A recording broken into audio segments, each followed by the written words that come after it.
আসসালামু আলাইকুম। এইমাত্র পাওয়া রাতের সংবাদে আপনাদের জানাই স্বাগতম। শুরুতেই থাকছে সংবাদ শিরোনাম।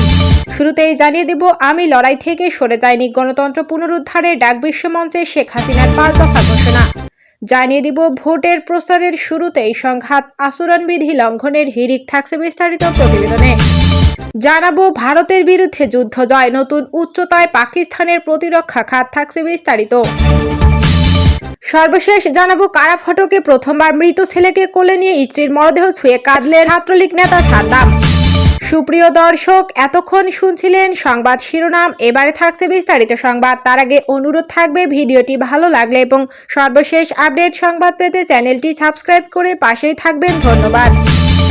আমি লড়াই থেকে সরে যাইনি, গণতন্ত্র পুনরুদ্ধারে ডাক বিশ্বমঞ্চে শেখ হাসিনার 5 দফা ঘোষণা। রাজনৈতিক পট পরিবর্তনের পর নীরবতা ভেঙে আবারও দৃঢ় কণ্ঠে বাংলাদেশের গণতন্ত্রের পক্ষে অবস্থান নিলেন আওয়ামী লীগ সভাপতি ও সাবেক প্রধানমন্ত্রী শেখ হাসিনা। ভারতের foreign correspondents club of south Asia আয়োজিত সেভ ডেমোক্রেসি ইন বাংলাদেশ শীর্ষক অনুষ্ঠানে পাঠানো এক অডিও ভাষণে তিনি নিজেকে জনগণের কণ্ঠ হিসেবে তুলে ধরে দেশের বর্তমান সংকট থেকে উত্তরণের জন্য 5 দফা রূপরেখা ঘোষণা করেন। শেখ হাসিনা বলেন, বাংলাদেশের গণতন্ত্র আজ চরম হুমকির মুখে। তার ভাষায়, দেশটিকে একটি বিশাল কারাগারে পরিণত করা হয়েছে। মানুষের কথা বলার অধিকার, ভোটের অধিকার সবকিছু কেড়ে নেওয়া হয়েছে। বিশ্বমঞ্চে দেওয়া এই বক্তব্যে শেখ হাসিনা নিজেকে গণতান্ত্রিক সংগ্রামের ধারাবাহিক নেতা হিসেবে উপস্থাপন করেন। তিনি বলেন, 5ই আগস্টের পর থেকে বাংলাদেশ কার্যত একটি পরিকল্পিত অগণতান্ত্রিক শাসনের অধীনে রয়েছে, যেখানে মানবাধিকার, সংবাদ মাধ্যমের স্বাধীনতা এবং সংখ্যালঘুদের নিরাপত্তা মারাত্মকভাবে বিপন্ন। তিনি নারী ও ধর্মীয় সংখ্যালঘুদের ওপর সহিংসতা, মব ভায়োলেন্স, লুটতরাজ ও চাঁদাবাজির চিত্র তুলে ধরে বলেন, এসব ঘটনা বিচ্ছিন্ন নয়, বরং রাষ্ট্রীয় ব্যর্থতা ও উগ্রবাদী শক্তির উত্থাপনের ফল। বাংলাদেশকে আমি ধ্বংস হতে দিতে পারি না। ভাষণে শেখ হাসিনা স্পষ্ট করেন, তিনি রাজনীতি থেকে সরে যাননি এবং দেশের ভবিষ্যৎ নিয়ে আপোষ করবেন না। জাতীয় সম্পদ ও সার্বভৌমত্ব রক্ষার প্রশ্নে তিনি কোনো বিদেশি বা অভ্যন্তরীণ শক্তির কাছে মাথা নত করবেন না বলেও ঘোষণা দেন। সাম্প্রতিক ঘটনাবলী তদন্তে জাতিসংঘের তত্ত্বাবধানে একটি নিরপেক্ষ আন্তর্জাতিক তদন্ত।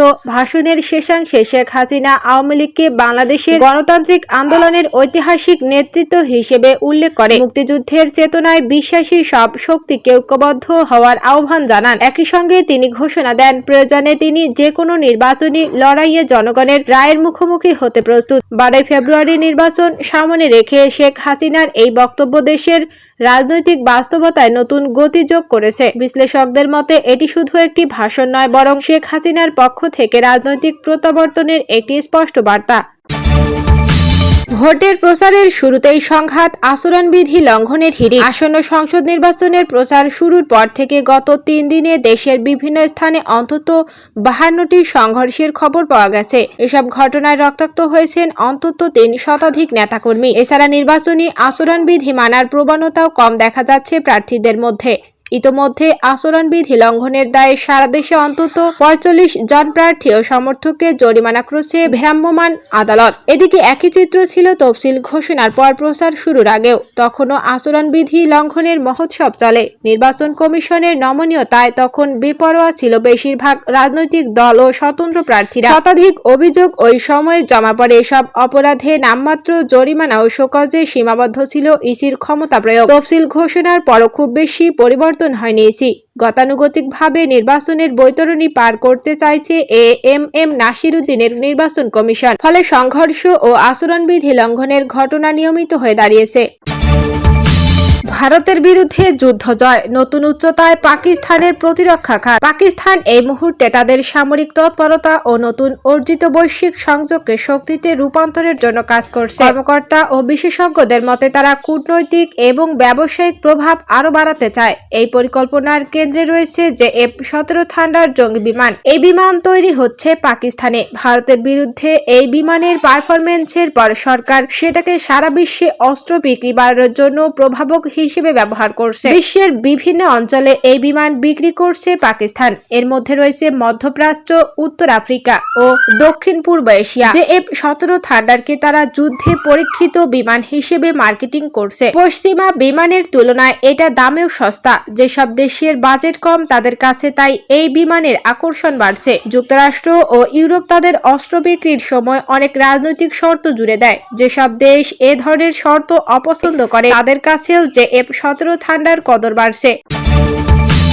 আমার ছেলেটাকে কোলে নিতে পারলাম না। কারাগার থেকে লেখা বাগেরহাট সদর উপজেলা ছাত্রলীগের সভাপতি সাদ্দামের শেষ চিঠি। আর্থিক অনটন, অনিশ্চিত ভবিষ্যৎ, জামাত বিএনপির হুমকি ধমকি, এইভাবেই দেশে থাকা তৃণমূল নেতাকর্মীদের পরিবারগুলো এক ট্রমার মধ্য দিয়ে দিন পার করছে।